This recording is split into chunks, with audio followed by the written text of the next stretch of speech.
আল্লাহ রাব্বুল আলামিন আমাদেরকে বের করে নিশ্চিত জাহান্নাম ছাড়া আমার আপনার জন্য জান্নাত থাকতে পারে না। জোরে বলি নাউজুবিল্লাহ।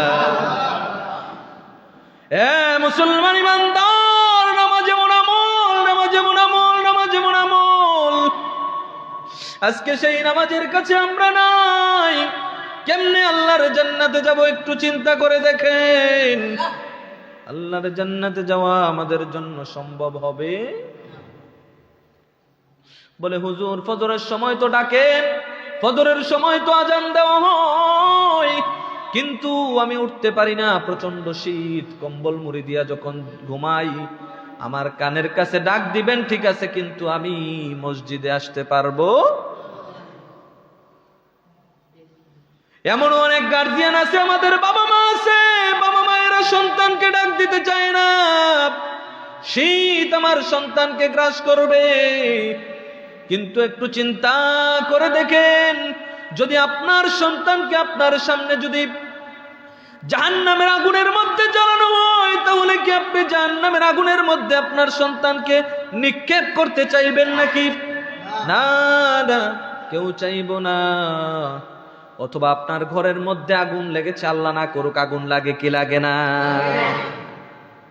গত কয়েকদিন আগে রামচন্দ্রপুর আগুন লেগেছে, গত মাসখানেক আগে পশ্চিম সিং 3টা ঘর আগুন লেগে একেবারে ছাই হয়ে গেছে। গতকালকে পরিদর্শন করে আসলাম পশ্চিম সিং, 3টা ঘর একেবারে কোনো কিছুই তারা বের করতে পারে না। আল্লাহ, শুধু মানুষগুলি তাদের জানটা নিয়ে কোনো রকমে বের হয়েছে। এই যে চিন্তা করে দেখেন, যখন আপনার ঘরের মধ্যে আগুন লাগে আপনি বলবেন না আমার সন্তানকে আগুন থেকে বার করার প্রয়োজন নাই। যদি আপনি বলেন, আপনি যদি আরো কাঁথা দিয়া কম্বল দিয়া যদি আপনার ছেলেটাকে আপনি ঘুমের ঘরে রেখে দিবেন, নাকি তাকে টেনে বের করে আনবেন? যদি আপনার ঘরে আগুন লাগে, আপনার সন্তানকে বাঁচানোর জন্য আপনি টেনে টেনে বাইরে নিয়ে আসলেন, কিন্তু একটু পরেই যদি আপনার সন্তান মারা যায়, সেই সন্তান যদি জাহান্নামের আগুনে জ্বলবে, সেই জাহান্নামের আগুনে জ্বালানোর জন্য আপনি বাবা মা হয়ে আপনার সন্তানকে সহযোগিতা করেছে, ঠিক কি না? আপনি বাবা মা হইয়া দুনিয়ার মধ্যে আগুন যখন লেগেছে, ছেলে সন্তানকে মেয়ে সন্তানকে বের করে আনলেন, কিন্তু যখন জাহান্নামের আগুনে জ্বালানো হবে, জাহান্নামের আগুন থেকে বাঁচার জন্য আপনার সন্তানকে আপনি একবার পর উত্তরপাড়া মসজিদে পাঠাতে পারেন নাই। ও মুসলমান, কবে আর আমাদের জ্ঞান ফিরবে? কবে আর আমাদের হুঁশ ফিরবে?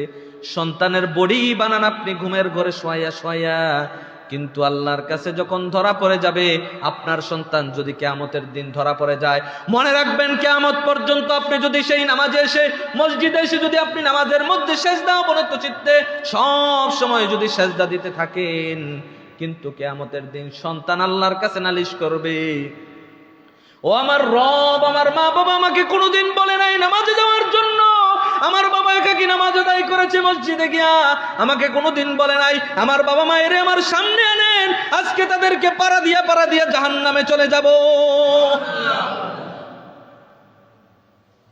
সন্তান, এত আদরের সন্তান, সেই সন্তানকে মসজিদে পাঠাতে পারেন না, কিন্তু ঘুমের ঘরে শোয়ায় রেখেছেন।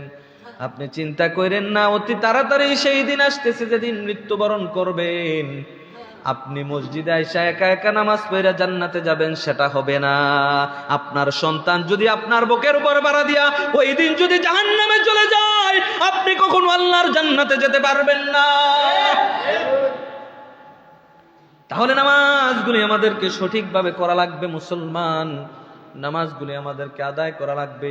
সেই নামাজ যদি আমরা আদায় করতে না পারি, আল্লাহর জান্নাতে যাওয়া আমাদের পক্ষে কখনোই সম্ভব হবে না।